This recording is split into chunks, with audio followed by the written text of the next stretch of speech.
Honesty, passion, experience. It's Timberwolves Explosion, hosted on the sportstuff.com. And now, your host, Paladino Joey.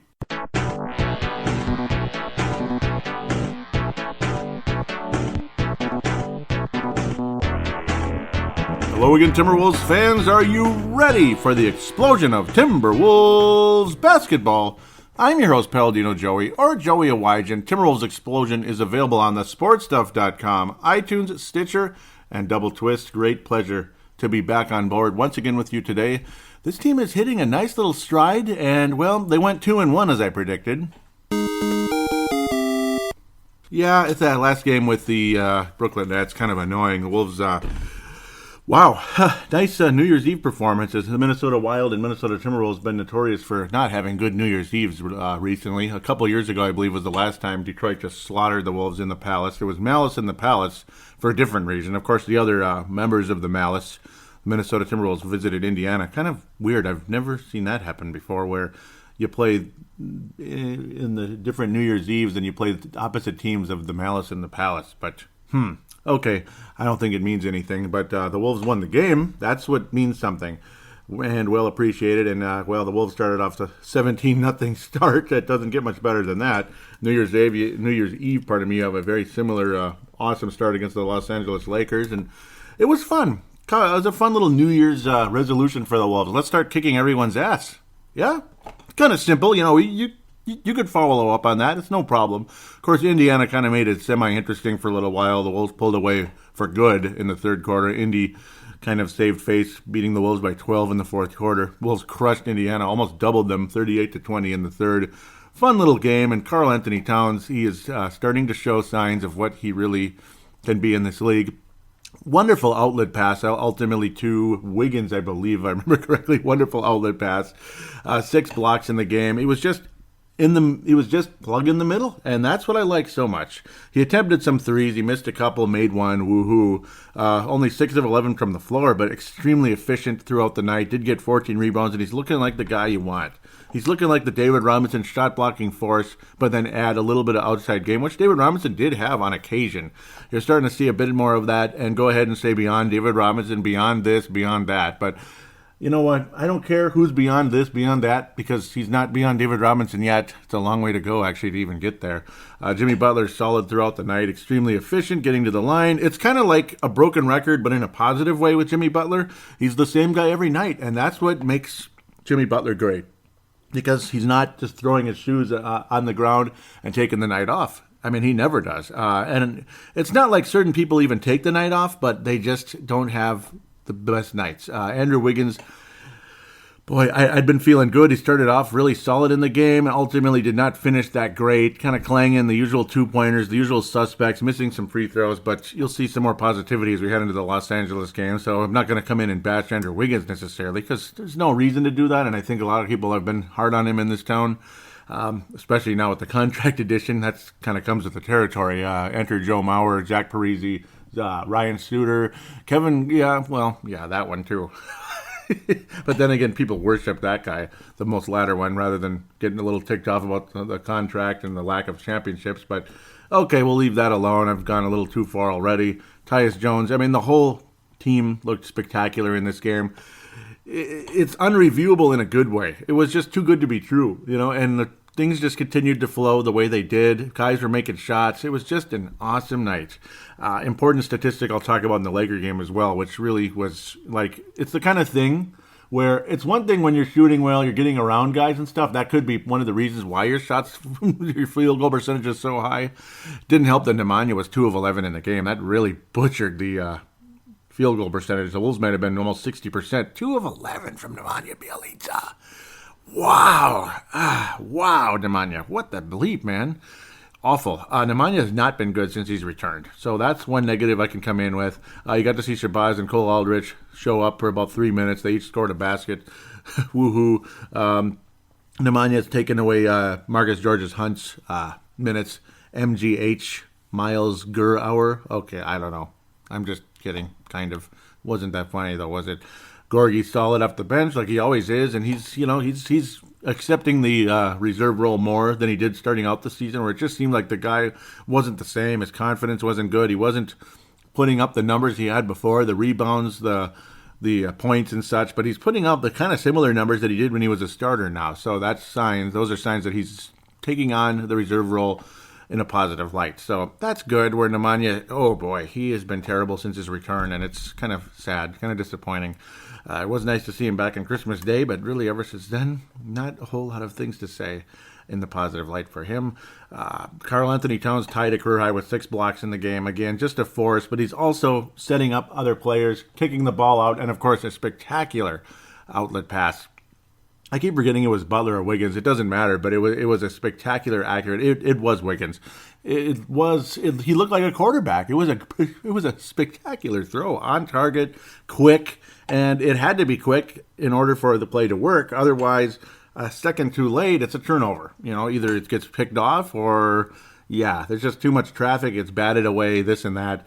So just on the money. I loved what I saw from Karl throughout the night. And again, Butler actually led the team in scoring, but Karl was the best player for me. Awesome game in Indiana for Karl Anthony Towns. The Pacers dropped to 500 as they had a great start to the season.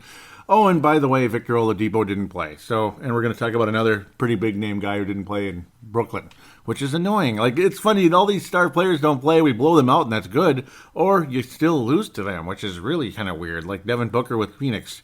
The Wolves have been doing that a little bit this year sometimes, and as positive as things are, the better record, and you're making strides, you're seeing positive signs out of guys like Karl and Andrew, which is great, and Jimmy is the most consistent player on the roster, and Taj is probably the second most consistent.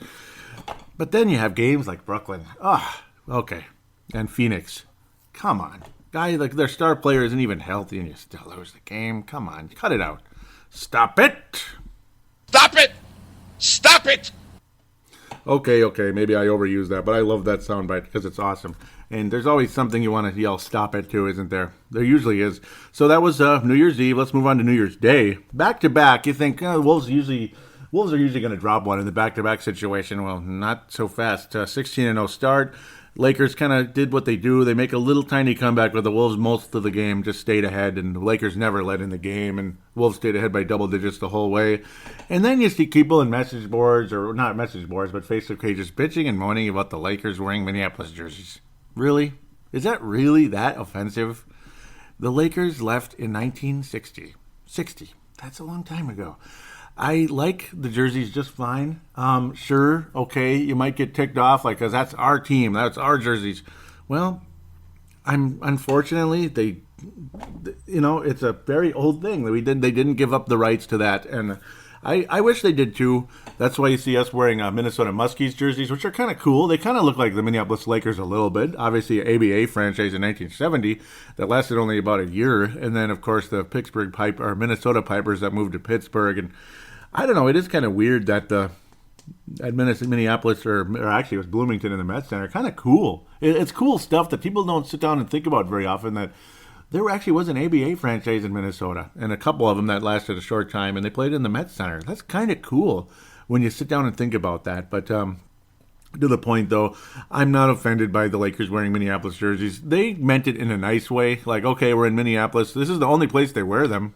Okay, occasionally I guess they've worn them on some special days on ABC, but you know what? Whatever. We can't just sit down and get offended by everything. I wouldn't mind if the Twins wore Washington Senators jerseys, but then again, that W is now pretty much been taken over by the Washington Nationals, so I guess that's out of the question. It kind of sucks, but Washington Senators moved in the same year, actually. That's kind of ironic. Actually, the next year, pardon me.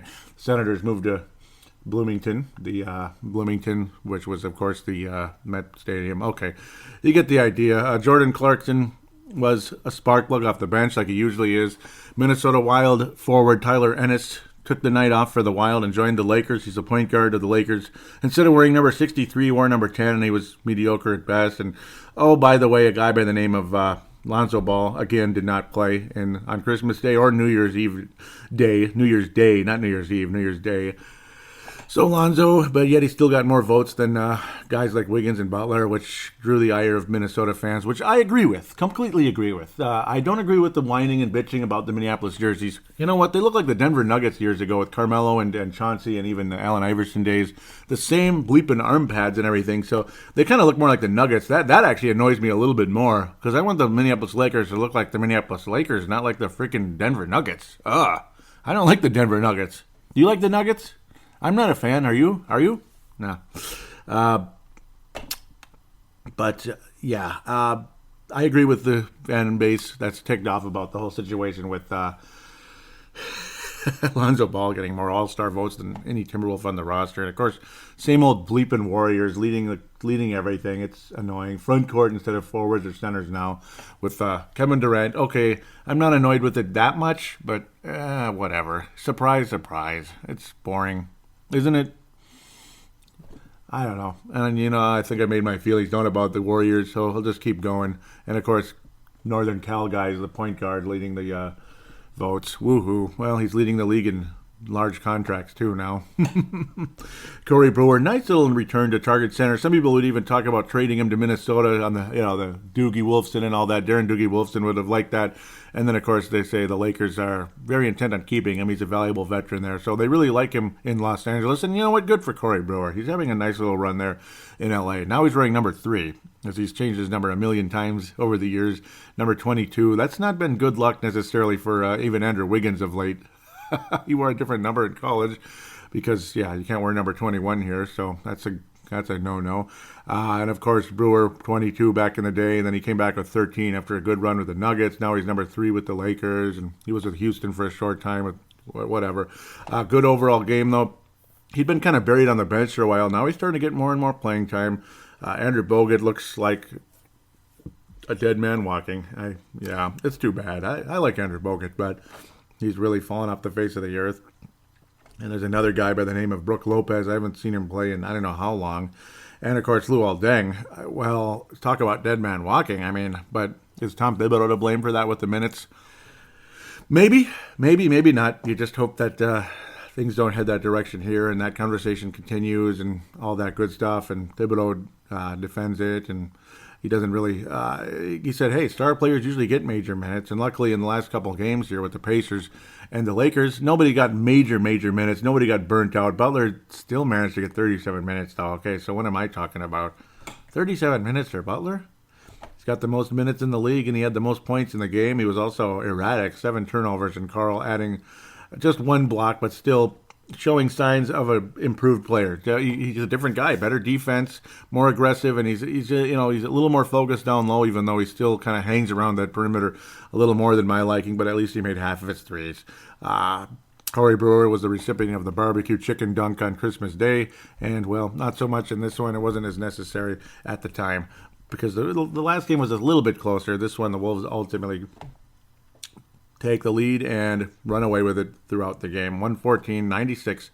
The Wolves wall up the Lakers. That was wonderful. Now we go to the Brooklyn Nets. The third, Brooklyn. Okay. I keep wanting to call them New Jersey still. Yikes. Wednesday, the 3rd of January. I had to do it, didn't I? It's my fault. I confess. I made fun of Dinwiddie. Just get the hell out. Go back where the hell you came from. Dinwiddie. Yeah, Dinwiddie. Russell wasn't in the game there. D'Angelo Russell, not available. Just yet another major player, another big name, not available. And that's what I was kind of hinting at earlier, the whole Booker situation with the Suns. Oh, Jeremy Lin didn't play either, but he's only played 1 game all year, so I don't think I feel too bad about him not playing, I guess. No offense there. Quincy Acey was snake bit a bit late from Jimmy Butler, but the frickin' Nets still won the game. Rondé Hollis Jefferson. Again, I don't know. Alan Crabb, I've heard of. He's kind of crabby. He's pissed off all the time. Okay, not really. He's okay. DeMar Carroll, we've heard of him, but he is he's a far cry from what he was. He was the best three-point shooter in the game a couple of years ago with the Hawks. Now, I don't know, man. 3 of 11 from the floor. I don't know. Spencer Dinwiddie, you son of a... And he's one of those guys who looks about 10 years older than he is, too, but that's a son of a gun. Jimmy Butler, overall solid game, getting to the free throw line, and would have really appreciated it if he drew a foul late in the game when he had the final shot, but that just wasn't the case for whatever reason. Towns, good in the game again, 16 and 10. Not the best game he's ever had, but you still saw solid defense, and the Wolves did keep the Nets under 100. Andrew Wiggins showing signs. I forgot to bring up the statistic with the Laker game, which, damn it, drives me nuts. Which, again, this is the kind of statistic. I got to backtrack real quick. So now I'm dragging this a little longer than I'd like. Though I'm probably too frustrated to say a whole lot with the Brooklyn game at this point. But major statistic, I bring it up on Twitter as well. Well, the Wolves ultimately shoot 90% from the free throw line, 27-30, which is a great improvement from what the Wolves had been doing. They've been struggling from the free throw line at times. Guys like Andrew Wiggins and such, missing free throw after free throw down the stretch. See, this is the kind of statistic right here, though, 27-30. It doesn't matter who you're playing. As long as you're making your free throws, your chances of winning the game are really high. So it's like a simple kindergarten logic here, but still, Andrew Wiggins 6 of 7, and the fact that he got to the line enough times that he was able to attempt 7 free throws. He had an and one, and of course three other 2 shots at the charity stripe, and he made 6 of 7. And that's a guy who's been shooting 60% from the free throw line this year. So these are major signs of improvement that count for something. Wiggins had a really good game, though, more aggressive, 21.9 rebound, 4 assist game, and even had 2 steals. As he's been doing that, he's been picking pockets out there. He's been knocking balls away. Some of that doesn't always show up in the stat sheet, but obviously very solid defense from Andrew Wiggins. But of course, again, very key, the fact that 90% from the free throw line. I mean, that's going to help against teams like Golden State, Houston, San Antonio, Cleveland, Boston, blah, blah, blah, blah, blah, if the Wolves can get to the free throw line more. As, of course, there's no way it's going to be the same in this Brooklyn game, 98-97. Frickin' Dinwiddie hit a couple of daggers, including the second last shot of the game, which put the Brooklyn Nets ahead before Butler added a basket. A couple of free throws, pardon me, to give the Wolves the lead back. Oh, Butler, if only he got to the line the last time. But unfortunately, he just mostly went up. Wolves 1 of 11 from three-point range. That did not help either. Just awful. 9%, 80% from the free throw line, so 24 of 30. Not that bad, but a couple of free throws less.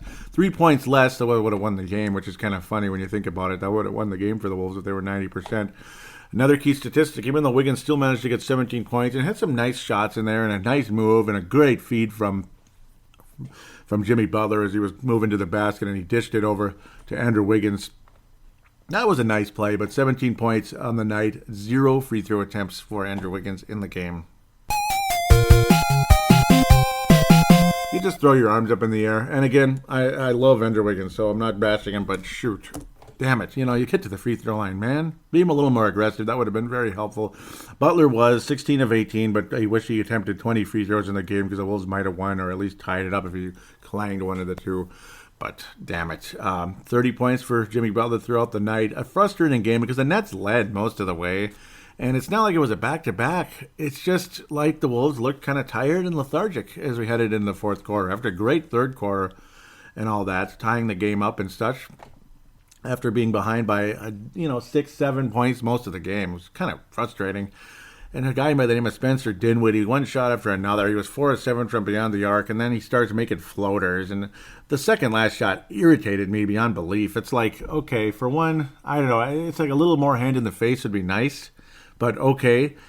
But then the ball is like rattling out, and then it magically rolls in. I hate that stuff so much. And it's Spencer Dinwiddie, come on.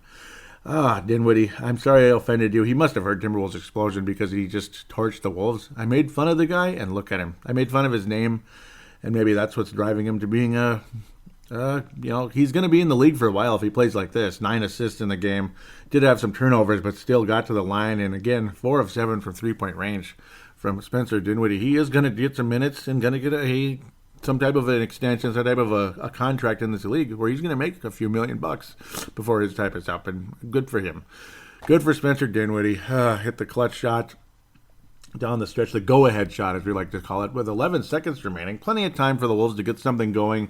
They're drawing up a play for the longest period of time, and all it was Jimmy Butler forcing up a shot and against a double team. That's all it was, and from a pretty long distance, about 20 feet away, just went up with it right away, didn't try to draw contact or anything.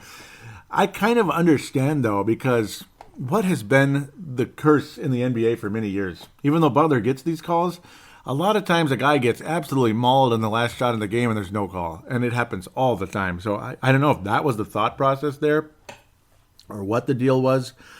The only time the foul seems to be called is against us. At least it feels that way. Like it was against Jeff Teague when he went right into Cannon. He was a cannon, all right. He was making threes in that game. Cannon for Phoenix. It looks more like Canaan, the land of milk and honey and all that, after he parted the Red Sea. But, okay, that's great. But Butler did not try to draw the foul. Tyus Jones was wide open, and you had plenty of time to do something. Tyus Jones was open. I don't know if you want Jones putting up a three there or not. I think Butler should have gone a little closer to the basket, try to draw a little something first, but I don't know. It wasn't the best, and he missed, and I don't know. You can't get too mad because Butler's obviously been so valuable, and I don't know. He's made that shot many times as well, so just chalk it up. I mean, Wolves' offense should have been better earlier in the game. Guys getting to the free throw line a little more. They got to the line, though. I mean, 30 attempts, so I can't complain too much, but a guy like Wiggins would have been a little more helpful down the stretch. The three-point shooting was putrid the whole night, and Nemanja is garbage right now. I mean, nothing. He had 12 and a half minutes. Look at the stat line. Here we go. Should I read it off for you?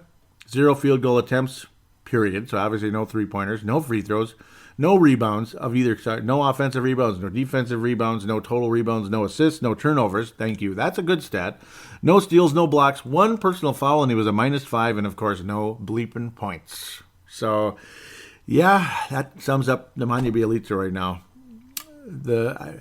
Damn it, I'm not ripping him, but man, he had a wonderful start to the season, but he has been terrible since his return. I gotta give you my honest point of view on this, and obviously a lot of you have seen the same damn thing if you've been watching the game. He's just kind of there, and that's it. And this basically sums it up right here in black and white. It's literally black and white too. So that's it. That should wrap up the segment in terms of game reviews. Not bad. You lose by 1 point to a kind of a yucky team and a guy named Dinwiddie who, good for him. You know what? Good for him. I'm happy for him. He's got a chance to be in the league for a while if he keeps playing like that. Good for him. He's been in the league a couple of years. Second round pick a couple of years back. I can't remember who it was now. I had it and I lost it. I believe it was Phoenix. Seemed like everybody gets drafted by Phoenix, but all these like second rounders, either Phoenix or San Antonio, and it was the Pistons. Okay, they could use him a little bit maybe right now, and he's from L.A. Okay, good for him. So 6'6" point guard brings in some value, of course.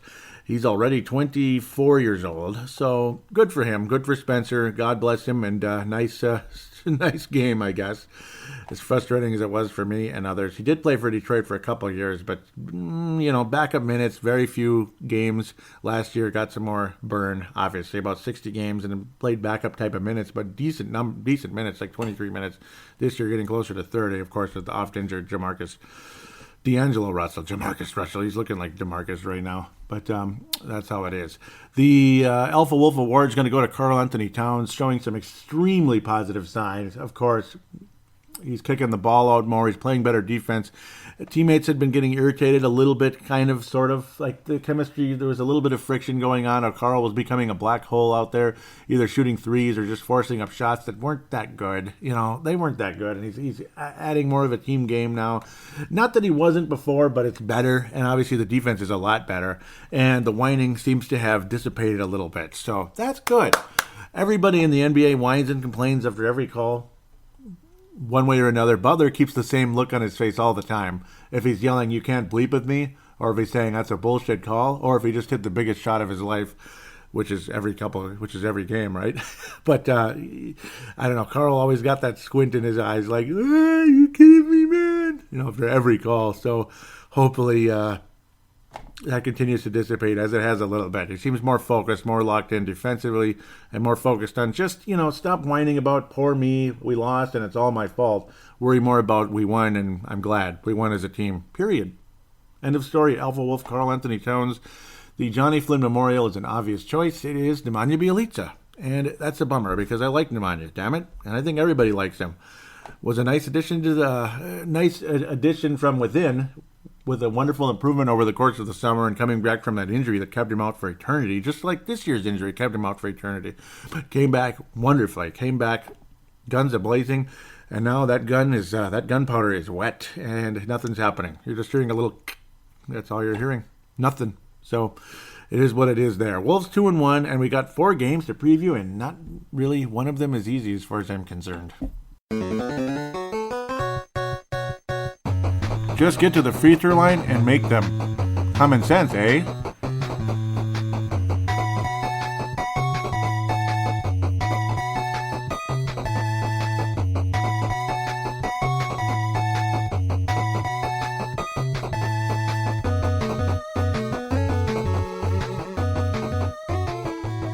And we are back here on Timberwolves Explosion, segment number 2, preview segment. Time to do some deep diving.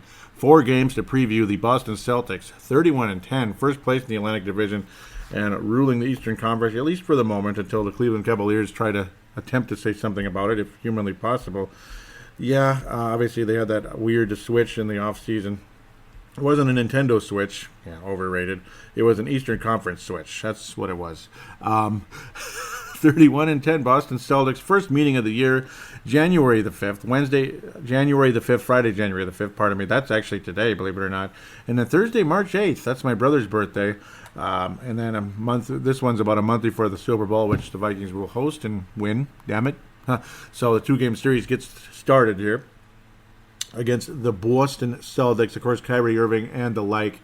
At first I thought it was a wonderful play from Rondo from Kyrie Irving, and then it's like, wait a minute, that's Big Baby Davis. So no, it's Rondo and Baby Davis. That was a couple of years back, obviously. Toronto's lost only 10 games as well. They're right there. Cleveland's actually third right now in the Eastern Conference. Boston still got a nice lead at the moment, 4.5 game lead over the Cleveland Cavaliers. So they still have to go on the road.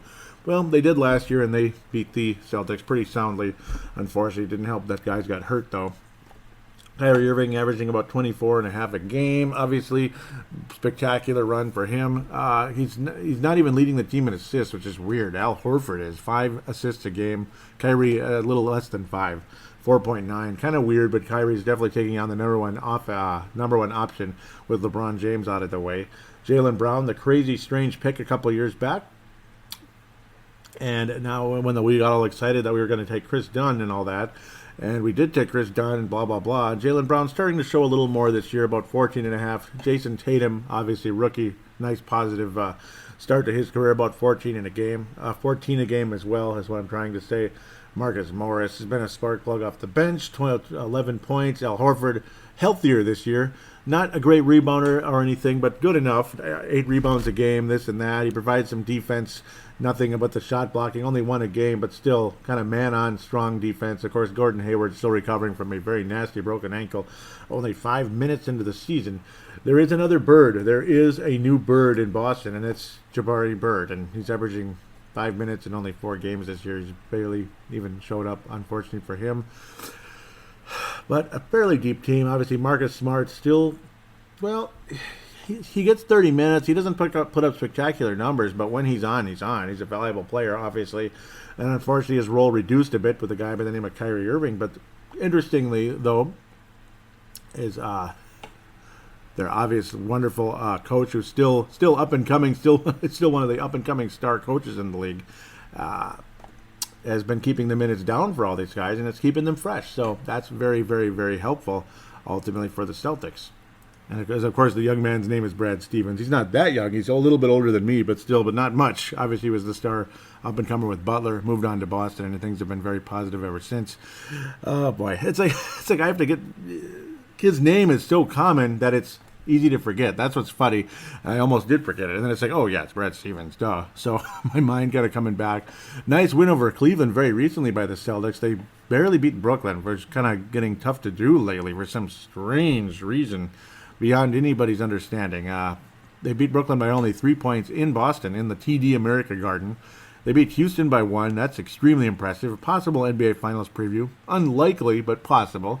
Charlotte and all that. So they've won 4 in a row of the Celtics. The most recent loss was on Christmas Day to Washington. That was kind of frustrating. But to beat the Cavaliers by 14, that's not bad. Very impressive win. And, of course, the next game is now Minnesota with the Boston Celtics.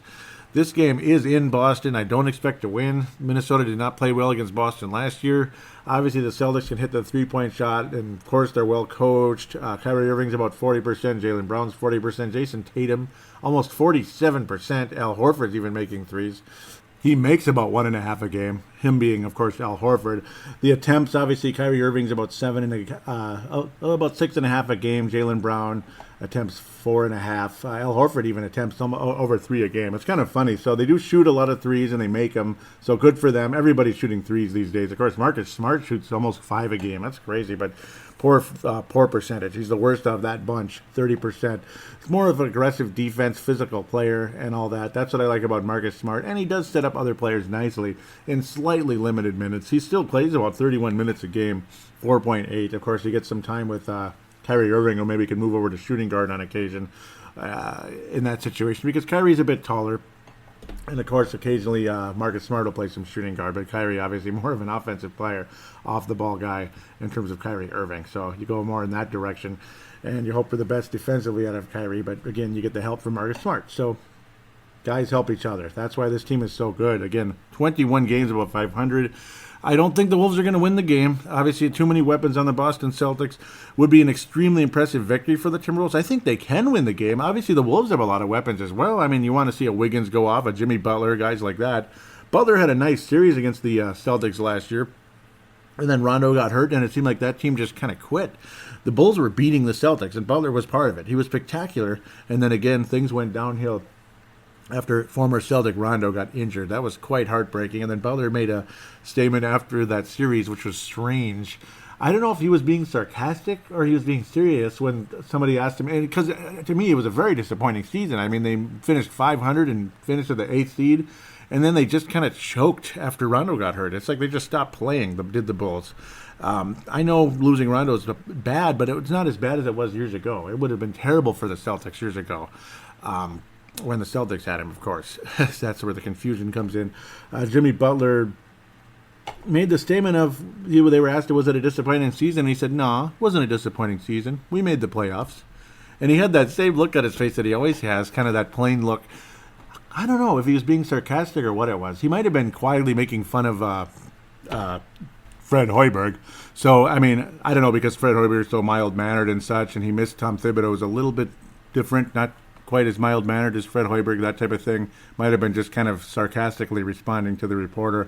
I don't know how to read it, because I don't see Butler as that kind of a softy personality. So that's where it was kind of weird. And that's, at first I was like, if that's how Butler is, I don't want him here. And I remember doing that in the offseason during the State of the Timberwolves preview, or State of the Timberwolves back in 2017, talking about the, previewing the offseason and such, that type of deal. But I'm going to pick the Celtics to win the game. It's going to be probably higher scoring, that type of thing. Celtics do bring a lot of offense, so they also bring some solid defense. They score double digits and their opponents don't, that type of thing. And that's kind of what I'm seeing right now, unfortunately. 105-97. Boston is going to win the game. Kyrie Irving's going to get his points, 25, 20-something. Butler should get upper 20s. I'm just dying to see Wiggins do something special. It's going to be an interesting matchup between Al Horford and, of course, Karl Anthony Towns. It's going to be fun to watch. Man, I'm getting confused again, because it's like, I almost said Al Jefferson, because obviously he played for the Celtics a trillion years ago before the Wolves traded Garnett for him, but I don't even know why I'm even bringing that up. It's kind of silly, isn't it? It's only 10 years ago. But, no, I mean, Butler played very well against the Celtics last year. Liked what I saw and all that, of course, so that was cool. The Bulls put in a nice effort against that team before Rondo got hurt. That might be why Butler was talking that way, because they made it very interesting until Rondo got hurt. It's going to be an interesting matchup. Obviously, just dying to see Wiggins get to that free throw line and get into the upper 20s and do it consistently again, like he did last year for an extended period of time, particularly when Zach was out, unfortunately for Zach. Maybe too many chefs in the kitchen. I don't know. It just kind of is what it is right now. But as long as Butler's performing and continuing night in, night out, can't complain too much. Let's move on. I'm dragging this one too long. But I'm intrigued by this Celtics team. And right now, who isn't? They've been wonderful this season. As we attempt to continue here. Now we're going to talk about the New Orleans Pelicans. A back-to-back, Saturday the 6th. This is a home game, so if the Wolves are going to lose one, I pick the Celtics, and I hope the Wolves can beat this team. The fear is, again, that maybe this club will Well, we have our legs. That's the fear coming into this one. And if we don't have our legs, New Orleans is going to run all over us, time and time again. Here's Rajon Rondo, as of course he's been missing in action time and time again, all over the place. Will he play? Will he not? This and that. He's leading the team in assists, of course. Big shocker there. Almost, over 8 a game. Drew Holiday obviously brings a bit more, as Rondo's been coming off the bench. Holiday's a guy who'd been oft injured, but he's been healthy this year, and he's the Drew Holiday that we came to know and love the past years when he was healthy. DeMarcus Cousins, one of the league leaders in scoring. Anthony Davis, about the same. They're both averaging double-doubles a game. DeMarcus Cousins, more rebounds, but of course, Anthony Davis, much better defense. DeMarcus does block shots, but Anthony Davis is a legitimate on-the-ball defender, along with the shot blocking and such. Dante Cunningham has killed the Wolves in the past. Tony Allen was a player the Wolves wanted, but of course he's getting minimal minutes, and he ended up going to the New Orleans Pelicans. More money and maybe a better fit for him. I don't know. He thought he was going to get more minutes there. Probably a lot of people fearing Tom Thibodeau getting 0 minutes if you're not a starter, and that's more than likely what his thought process was going into that one, and he's still not getting a whole lot of minutes over there from Alvin Gentry's New Orleans Pelicans. Very winnable game. It's a team the Wolves have had some success against this year, where in the past I would have picked a loss every time. New Orleans is 3-2 in their last 5, as we always like to dive into that a little bit. Pelicans, one game above 500. They'd be kind of sneaking into the playoffs of that 8th seed, and a lot of us expect the Pelicans to get there and hopefully beat up the Warriors a little bit in the first round, if it ultimately is the Warriors. Wolves lead the series 2-0, and if the Wolves are going to win this series, they might as well wrap it up here right away. The Wolves won both games on the road, so, man, there's a little legitimate possibility the Wolves could actually sweep the Pelicans this year. That'd be quite awesome. I kind of doubt it's going to happen, and it's almost like if they're going to lose one, this might be it because of the back-to-back situation. And it would be really frustrating if the Wolves end up losing back-to-back games. They wrap up the season series February the 3rd, the day before the Vikings win the Super Bowl on February the 4th.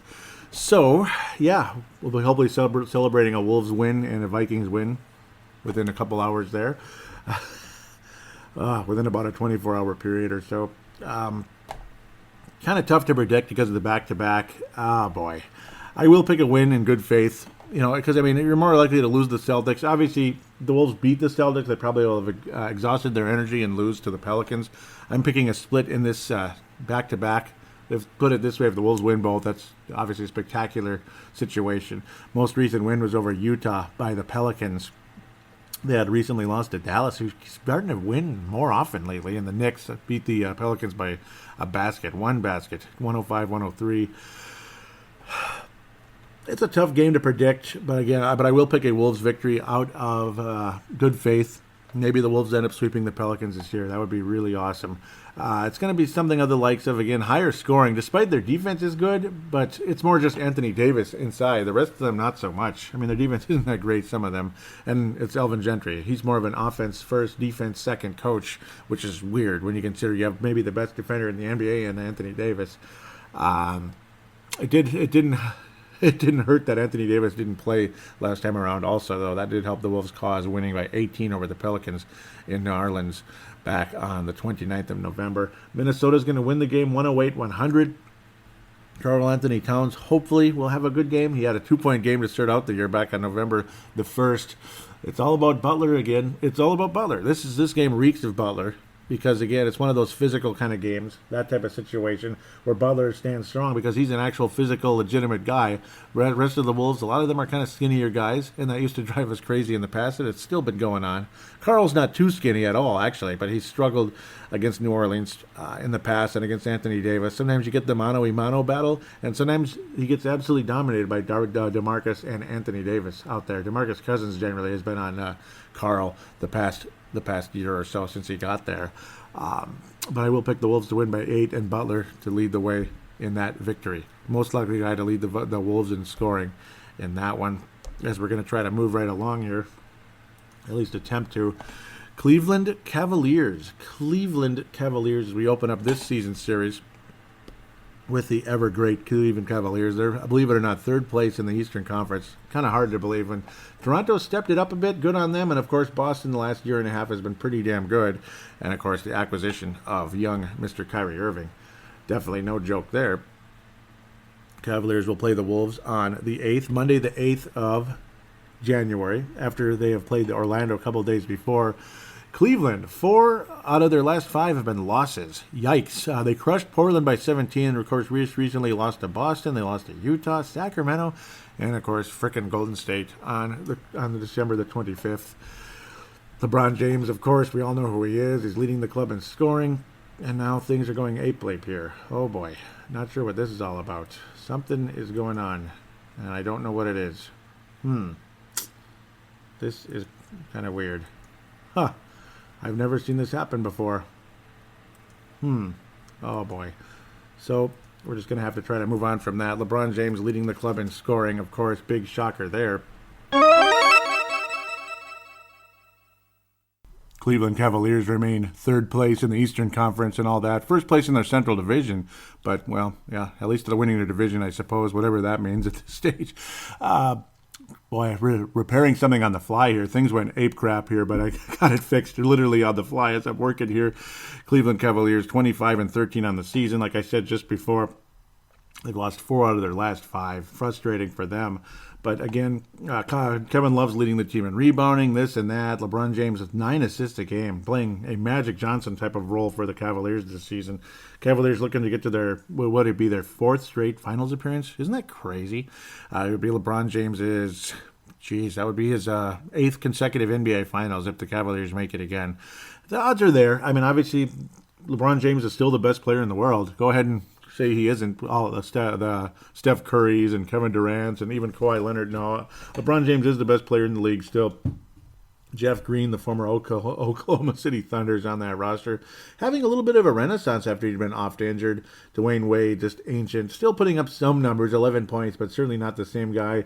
Derrick Rose has gone into limbo, and nobody knows really what's on his mind. Isaiah Thomas scored 17 points in his season debut, but unfortunately has not come back since. Kevin Love is second leading scorer on the team, almost 20 a game, 10 rebounds, so he's averaging a double-double just barely, but lots of oft injuries, this and that. Jay Crowder's been a nice addition defensively, a little bit of energy as well off the bench. He's been good, but this team right now, I think they'll beat the Wolves, unfortunately. Season series obviously starts Monday the 8th, of January and wraps up on February the 7th as we continue to move forward. Maybe the Wolves do win this game. It would be the first win over the Wolves by the Wolves over Cleveland since LeBron got there. This might be a win, actually.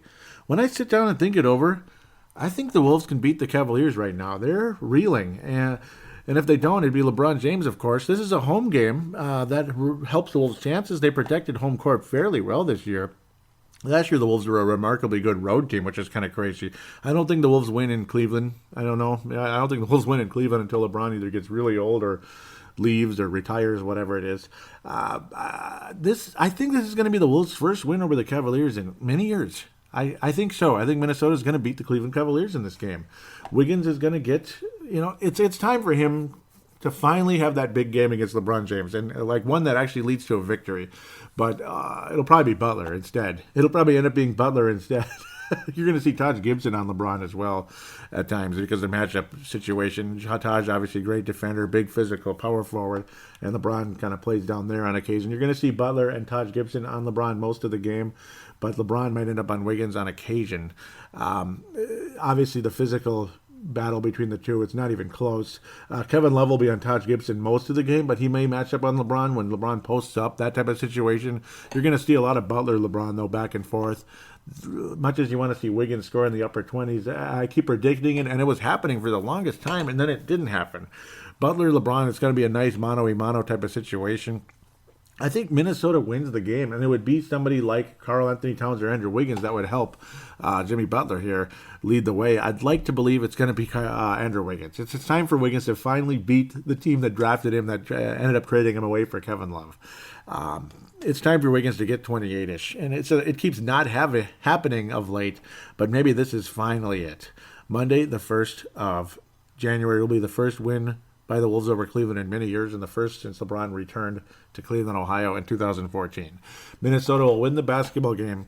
Final score, it's going to be, I think it's going to be one of those lower scoring type of games. I think they're going to frustrate LeBron a little bit, but really it'll be more of other players on the Wolves showing up to play, and of course, the other pieces on Cleveland will struggle. LeBron may go off for 38, but other pieces on the club will struggle. I think the Wolves will do a great job defensively on those guys.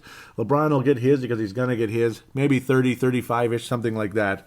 But I've got a sneaky feeling Butler and Wiggins are going to be big pieces to the Wolves' victory.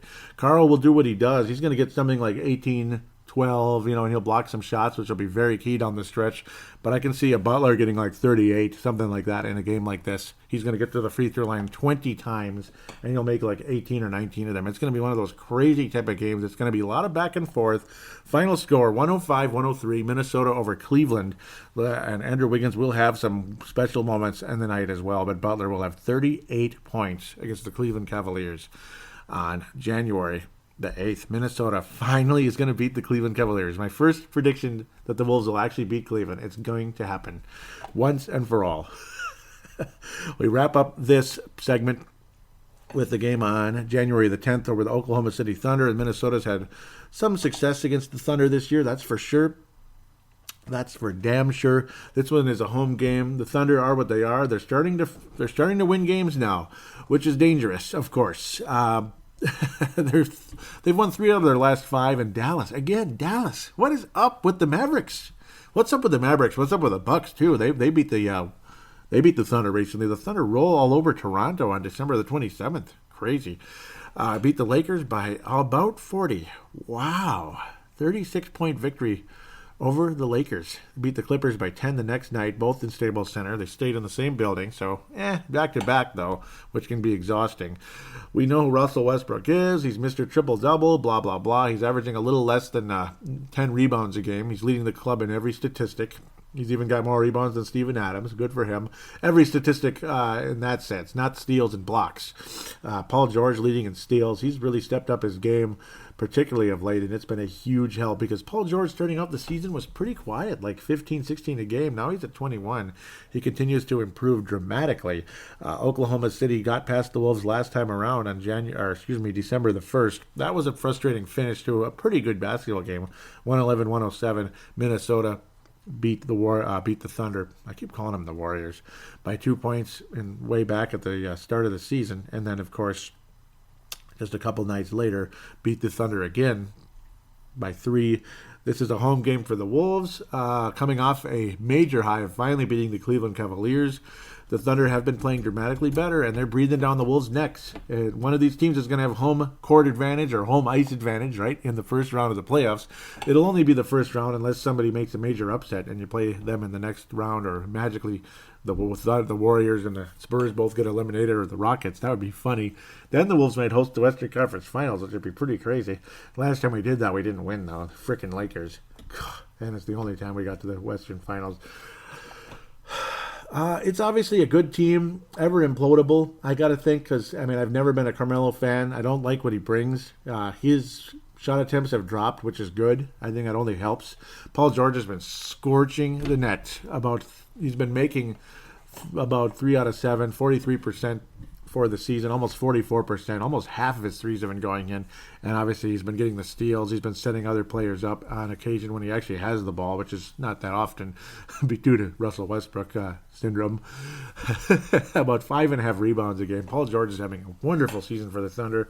Will he stay or will he go? Will he go to the Los Angeles Lakers? It doesn't matter right now because we'll worry about that in the offseason.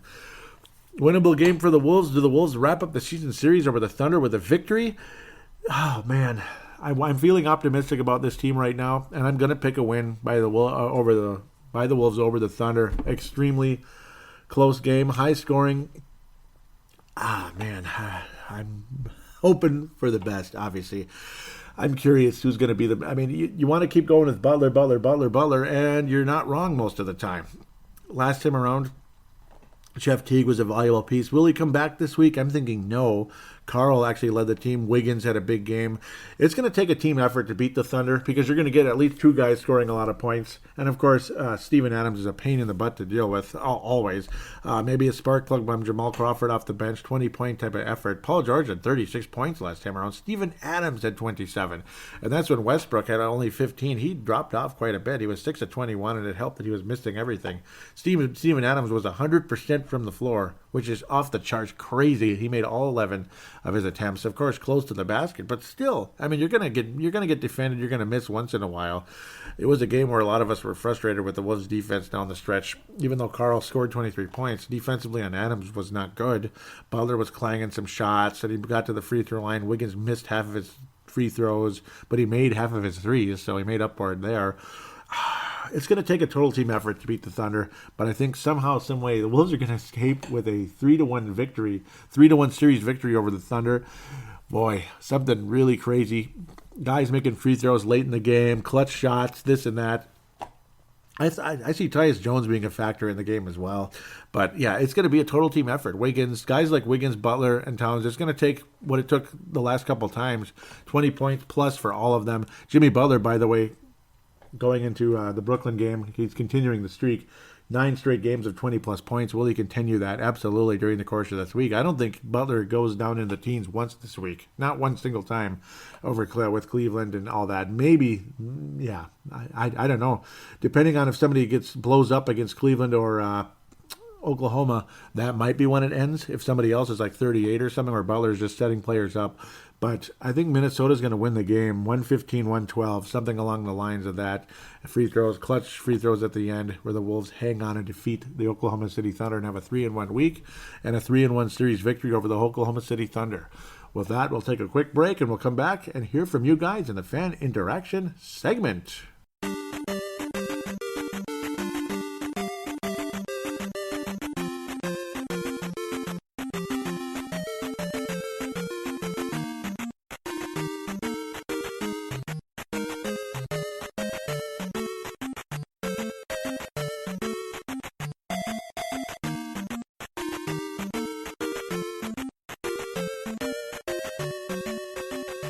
And here we are, segment number 3, fan interaction segment. We will jump into Twitter immediately. I want to thank you guys, Tanae and Levi Brown out of New Zealand, for retweeting the most recent show. Same thing for Vince Germano of the Courtside Podcast. We'll talk about them here in a second as well. The Courtside Podcast, best basketball show there is. Thank you again, guys, for retweeting the most recent episode. I was talking about how there might be an underrated stat that I believe needs recognition, because it was a problem not too long ago. The Wolves were 24-26 at the time at the free throw line. This was against the Lakers. I was saying a 92%. That's a big deal, because imagine if this was Houston or Golden State. That was a big deal for me. I was also saying at the time, 8th straight game of 20-plus points from the Lakers. Guys liking that one. The Pumpa returns to the podcast. The Pumpa, yeah. Reese Pedretti back on the Timberwolves Explosion podcast. Can you believe it? Yep, welcome back, Pumpa. Welcome back. He says, although I lost a couple of dollars on them today, but Jimmy Butler got me some money. He was talking about what team was that again? I'm looking it up real quick. That was Zach LaVine. Yep, he was picking the Zach LaVine. He's picking the Bulls for the win, and they lost that game just barely to Portland. As the Bulls have been winning games like crazy, and they're underdogged every night because they've been terrible to start out the season. But Chris Dunn and the Bulls stepping up, and Zach LaVine eventually will be back in the lineup. One of these decades, right? The poor guy. It's of course, yeah, it seems like NBA players are treating ACLs different than they had in the past. Guys, we're coming back. That's okay. The season's starting. We're ready to roll again. They're literally taking calendar years off now to recover from ACLs. Same thing happened with Rubio in the past as well. Pumpa continues saying, I was off betting on the Wolves because Wiggy let me down all the time, but with Jimmy being so hot right now, I couldn't say no. And yeah, I got some money off the bet there. Very cool indeed. As I continue to slide forward, Tanae Brown out of New Zealand says, and Pumpa is also out of Australia as well. I believe it's Bendigo, Australia, if I remember correctly. Tanae Brown says, I wouldn't be against more minutes for him. And this is, of course, a sweet little Marcus Georges Hunt. This is from Jake Painting. And I wouldn't be against it either. He was a factor out there when he did play. He doesn't dazzle or anything, but he doesn't make mistakes, and he's able to attack the basket. He's got athletic ability and such, and again, he doesn't take stupid shots like Shabazz Muhammad does on occasion, and he plays solid defense. He's an okay player, Marcus Georges Hunt. Again, doesn't stand out too much, but a little bit. He's solid ultimately at the end of the day. There, Jose Claris retweeting Tanae's tweet there. Thank you very much. Cool. The Pumpa says, is Wiggy a certainty to make the All-Star in your opinion? I say no. I was saying at the time no. I would have liked to, but I don't think Wiggy's going to make the All-Star team right now. I think Carl is possible, but I was saying Butler's the shoe-in for it, without a doubt. And, of course, 9 straight games. Levi liked that one. Pumba says Cat then on the Wolves. Wiggy is third in line. Yep, and that's true. He's saying Pumba says Wrapped, you blokes are starting to string some good wins, and yes, they are. He was saying he agrees on... What was he agreeing on? I was saying, no, I didn't think Wiggins would make it. Not aggressive enough right now. Pumba says, I agree, mate. I want him to be more, but maybe that's not him. Will be interesting to see how his career goes. This might be what he is. Yeah, I think right now, I hope not. I'll just say I hope not. Pumba was saying pumped for some Wolves action now, and yep, the pump is pumped. Joel Bischoff says, I'm just here to vote up Taj. Yeah, and I love Taj, and thank you for voting for him, Joel Bischoff. I don't disagree with that. Taj Gibson has been fantastic. I don't know if he's an all-star, but he has been downright outstanding. This is the Twitter account, by the way, at Wolves Explosion, at Wolves Explosion. Thank you guys for the fan interaction there. Pumpa, Joel, Tanae, Levi, and Vince Germano. Thank you guys so much for your interaction there. As we'll now head to Facebook immediately, or humanly possible anyway, if humanly possible. Going to give a quick shout-out to Flips Army. The Flips Army page, give that a like and a follow on Facebook. Join the in-game threads and other posts and such. NBAs, Wolves, this and that. Stay away from any Warrior posts, though. Just boycott anything Golden State. Just boycott them. And Papa's a Warriors fan, but I had to say that because, I'm not a Warriors fan, damn it. Most recent post, let's see, is that not? Oh, boy, this might be dead this week, the Facebook page. It's dead. Ouch. It's dead. But at least we got some interaction on Twitter. I did give a shout out to the Flips Army page. Trevor Wickerin, the creator of the page, kind enough to allow me to post Timberwolves Explosion, links to Timberwolves Explosion anyway, on that Facebook page. So I'm more than obliged, more than happy to give that page a shout out and encourage you to join. And a lot of you have joined it. So anybody there thinking I'm spamming their page, no. Some of the other followers, likes, whatever, some of the other members of that page, no, I'm not spamming the page because a lot of people have joined from Timberwolves Explosion. So it's a deal. So some of you could join the Timberwolves Explosion page too, if that would be great. But then again, those people that won't join it probably aren't listening anyway. So bullcrap there, right? Facebook.com/Timberwolves Explosion. Facebook.com/Timberwolves Explosion. That is the Facebook page. Information will be in the show description along with the Twitter account. Now we'll get to the phone lines and how to get on the show in multiple ways. The phone line is 209-736-7877, 209-736-7877. It is a voicemail. Do treat it as such. Mention you're calling in for Timberwolves Explosion. Do your statement, shout out, comment, question, and opine, and you'll be greatly appreciated to be on the show.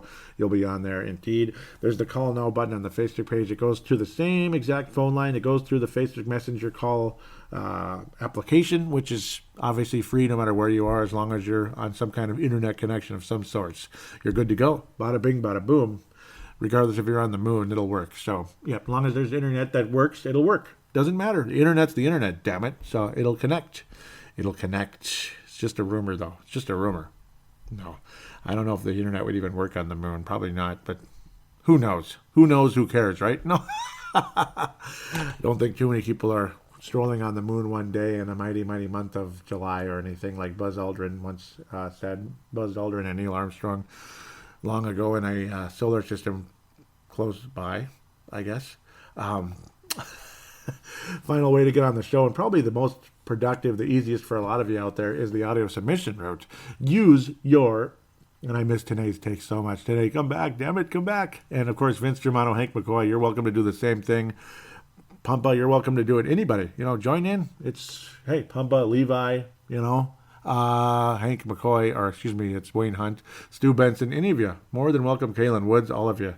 Showtime and T-Wolves with Kalen Woods and Vince Germano and myself, obviously. Kalen's not on the show, but he joined it a lot, obviously, in terms of fan interaction because he's a Laker fan. Showtime and T-Wolves, Lakers and Timberwolves podcast, which will make a return eventually. One of these days, it's going to come back in the Courtside Network with this show. So more than likely, that'll all happen one day. One day, it's going to all happen. One day. Speaking of the Courtside Network, now let's finish up what I was saying first. The audio submission route. I'm losing my mind here. Use the free voice recording application on your smart device. Record a call 5 minutes or whatever, and save it, send it to paladinolive@yahoo.com. Paladinolive@yahoo.com. I can very quickly through zamzar.com convert it into an MP3 file, and bing, it's ready to roll. So there it is. You'll be very welcome to the show in that sense. I'll be very happy to have your voice and mine on here. And one day, maybe some of you will be live on the show one day with me as well. Also, like I was going to talk about, the Courtside Network. That's, of course, the Courtside Podcast. Vince Germano, Hank McCoy, Wayne Hunt. I keep calling him Hank McCoy, but it's Wayne Hunt, Vince Germano, Stu Benson. They form a trio of excellence on the Courtside Podcast. It is a spectacular show that is on iTunes and Podbean. iTunes is where all the free shows are. Podbean also carries the free shows, but for a $20 subscription, you can also get the premium shows. $20 a year. $20 a year. That's less than one small cup of Caribou coffee or Starbucks coffee, or Dunn Brothers, or whatever you might have in Australia over there in New Zealand. It's cheaper than a small cup of coffee at most coffee shops per month. One small cup of coffee a month, so it's not a big deal, and it only helps the production of these shows, and gives us some kind of something to keep the show going and all that. Improve the maybe a new laptop for the shows, because maybe the laptop's acting up. Hint, hint. Sometimes a new smart device to help also navigate through the information as I roll, as I like to use that. It's very helpful. This and that microphone, this and that. My microphone's fine, but others might not be. All that good stuff. So please do join the Courtside Network. I'll be joining one of these days, of course. And there it is. Wonderful show, the Courtside Podcast. Very much encourage you to join that, as mentioned. Please give Timberwolves Explosion a positive rating on iTunes if you could. It only helps. It makes it more attractive to potential new listeners out there as well, which is always appreciated. I love and appreciate every single one of you that have been listening to the show as long as you have. Some of you that are fairly new too, welcome aboard, and thank you very much as well. There's Australians and guy from New York, at least. I know at least one. I remember there was a girl from China once upon a time. I know there's a decent amount of you from the Philippines, I believe, that listen. So shout out to you in the Philippines. I know you're out there. You don't post on the show or anything, but I know they've been clicking like on the show on Facebook. They've been joining the page and such, even Twitter. I think there's a guy, that Jose in Spain there. He's a good guy as well. He's talked about the show a bit. I hope he didn't get scared away at times with, well, of course, with Rubio leaving and such, because obviously Rubio from Spain and such. So hopefully he's still a Timberwolves fan, and appreciate you very much, Jose, over there in Spain. Thank you again for listening. For those of you out there, again, please do tell your friends about the show. Positive rating on iTunes, always appreciated. I'm rehashing. I'm doing the same thing again. I'm regurgitating. I apologize. We'll talk next week, hopefully over some humongous wins over the Cavs and the Thunder. Wouldn't that be something?